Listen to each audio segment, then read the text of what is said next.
এই পিঠেটা বানানোর জন্য এখানে আমি একটা মিক্সার জার নিয়ে নিয়েছি, আর এতে ঢেলে দেব আমি 1.5 কাপ সুজি।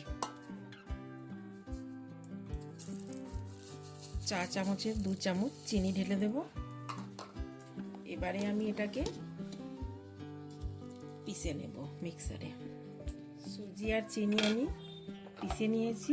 এই যে দেখুন, এটাকে কিন্তু একদম বেশি পাউডার বানানো যাবে না, অল্প একটু দানা দানা থাকবে। এটা আমি একটা বর্তনে ঢেলে নেব। এবারে আমি প্রথমে 1 কাপ দুধ দিলাম,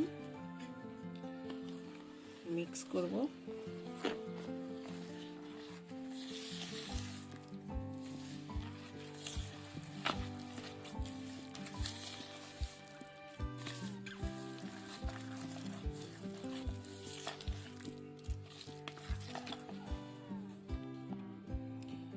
আর অল্প করে একটু দুধ দেব। দুধটা অল্প কুনকুনা গরম হবে, বেশি গরমও না, একেবারে ঠান্ডাও না।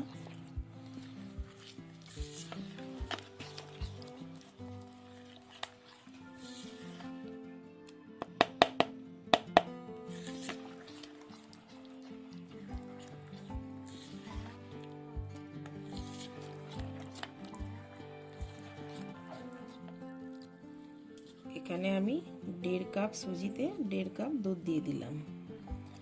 ভালো করে একবার মিক্স করে দেব।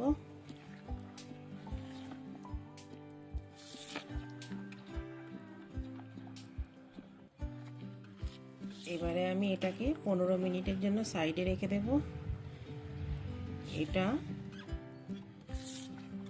15 মিনিট পরে আরো গাঢ় হয়ে যাবে। এখানে আমি কুড়ানো নারকেল নিয়ে নেব 1.5 কাপ।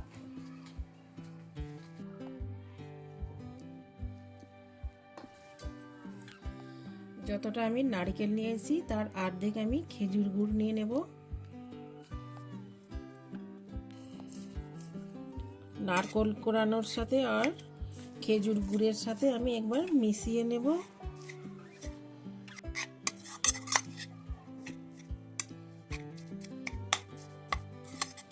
এবার আমি গ্যাস জ্বালিয়ে পুরটা বানিয়ে নেব।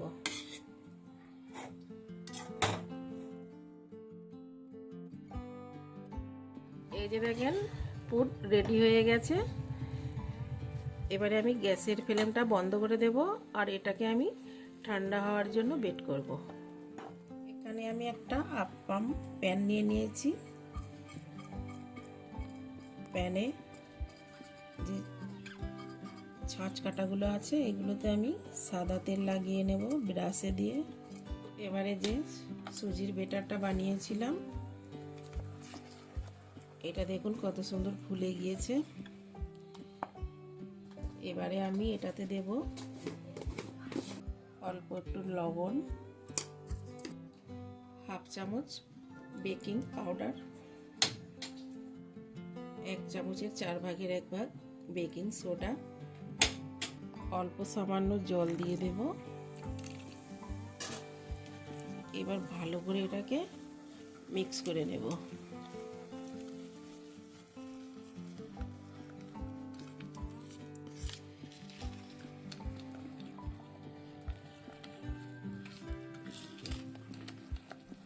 এই যে বেটারটা কেমন হয়েছে দেখেছেন, এইরকম গাঢ় থাকবে, খুব একটা বেশি পাতলাও না, খুব একটা গাঢ়ও না, ঠিক এরকম হবে বেটারটা। এবার আমি এখান থেকে আপ্পাম প্যানে দিয়ে দেব।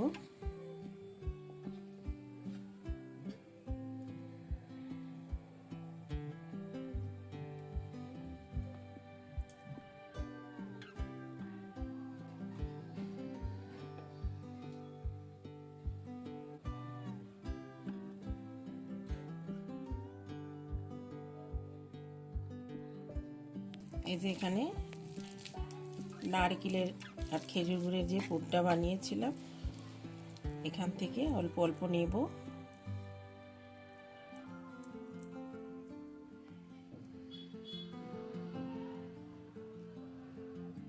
আর এর মধ্যেখানে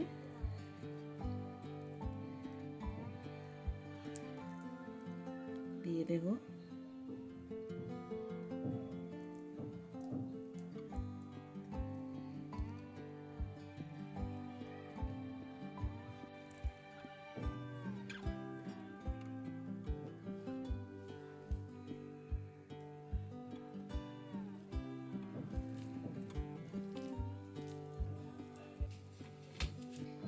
এবারে আমি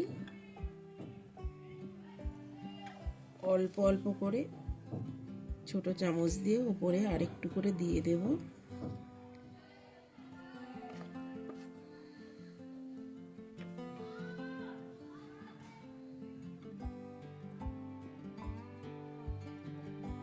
এখানে আমি আগের থেকেই জল বসিয়ে রেখেছিলাম, জল গরম হয়ে গিয়েছে। এবার আমি আপ্পাম প্যানটা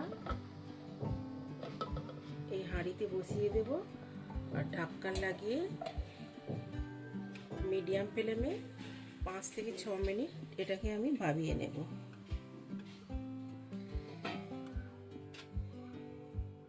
এবারে আমি ভাপা পিঠেগুলোকে আপ্পাম প্যান থেকে প্লেটে নিয়ে নেব। এই যে দেখুন, একদম লাগিয়ে নেই কো, এভাবে এগুলো হাতে করেই তোলা যাবে। দেখুন কত সুন্দর, একদম টাইম লাগে না, ফটাফট বানানো হয়ে যায় ভাপা পিঠে। এই ভাপা পিঠের রেসিপিটা যদি একটুও ভালো লেগে থাকে তাহলে লাইক শেয়ার কমেন্ট করবেন, আর চ্যানেলে যদি নতুন হবেন তাহলে সাবস্ক্রাইব করে নেবেন, বেলওয়ালা বাটনটা দাবিয়ে দেবেন।